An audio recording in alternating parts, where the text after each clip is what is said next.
Movement growing to take down Confederate monuments in the wake of the Charlottesville attack. Well, this morning, the mayor of Charlottesville is expected to make a major announcement about the Robert E. Lee statue in Emancipation Park, which was the focal point of last week's protest. And he'll also speak about the legacy of Heather Heyer, the 32-year-old who was killed last Saturday. Thousands coming out in Charlottesville, marching with candles to remember Heather and the many, many who were injured. I had a chance to speak with Heather's mother, Susan Bro, just moments ago. Susan, thank you so much for joining us this morning, and we continue to send you and your family our condolences, and I hope that you do feel all the love and support from around the world and that it brings you some measure of comfort. How are you and the family holding up right now, Susan? Well, the dog's not doing well, honestly, and when I left this morning, I told her if her mother came to take her, that she could go, because I think she's just grieving herself to death, honestly, and I mostly don't have time to grieve. I have a mission to accomplish, and but yes, when I get home, my husband and I both get on the computer and we're just pouring through reams and reams and reams of well-wishers and people who knew Heather, people who didn't know Heather. It's helping, and I appreciate so much your outpourings of true, heartfelt love. It's holding me up. It's holding me together right now. I'm so glad to hear that. And as more people continue to learn more about your daughter, she is just touching so many people. And I have to say, the memorial service was absolutely beautiful. And your words, Susan, powerful, especially when you said they tried to kill my child to shut her up. Well, guess what? You just magnified her. Absolutely. She is now around the world. I just can't even begin to tell you how her mission has been carried on. I almost need a secretary to write down all these things for me, because it's just blowing my mind how she's reached so far. I know that politicians also reached out to you, that they wanted to be a part of her service, and you respectfully declined. Why was that? It was a private moment that I was willing to allow the world to view, but this was my only chance to have my private time with my daughter. I'm more than willing to have other events where they can speak on her causes. Right now I'm a little wounded.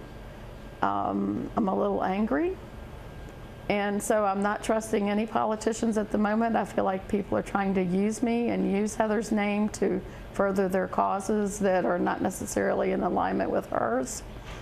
So I'm a little leery of politicians at the moment, but the funeral was not because of that. The funeral was just simply, this was a family moment.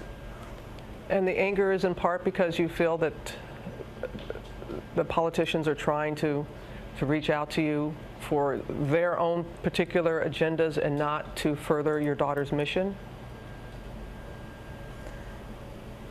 I'm fearful of that, and I don't have enough experience to sort through that. I'm just leery. I'm just leery. I've always been a bit of a cynic and a bit of a skeptic, and this is kind of added to that.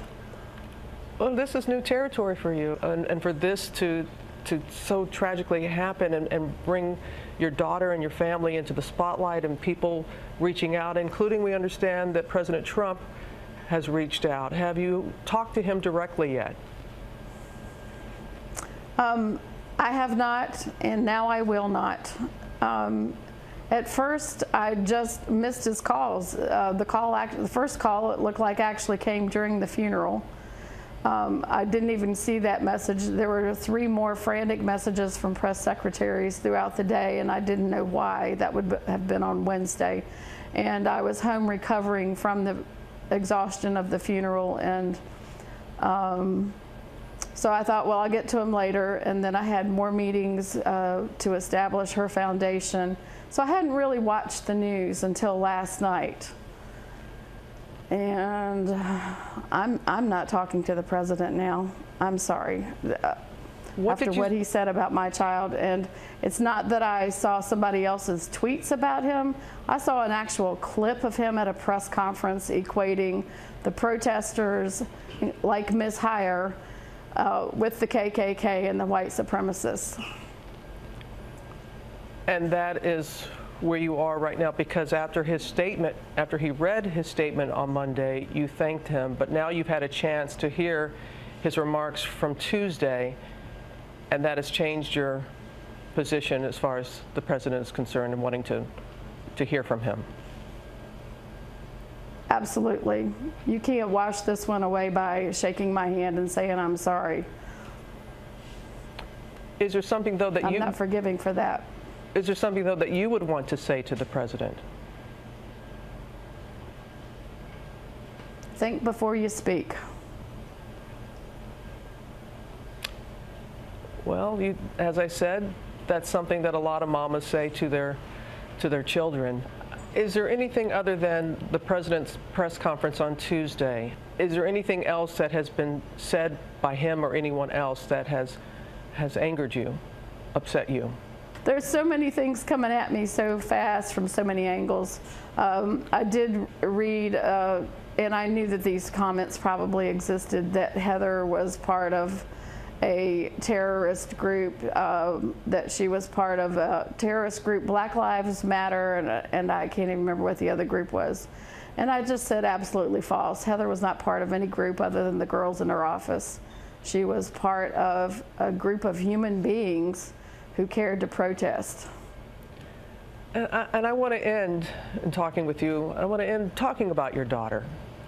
We've heard comments from her colleagues and friends and how she wanted justice for all. How will you, what do you think of most when you reflect upon your daughter?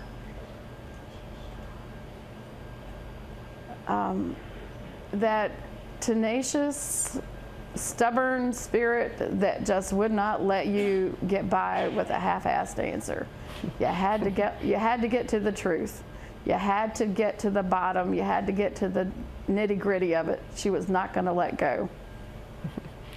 As she said, if you pay attention and do something about it, and she certainly did that.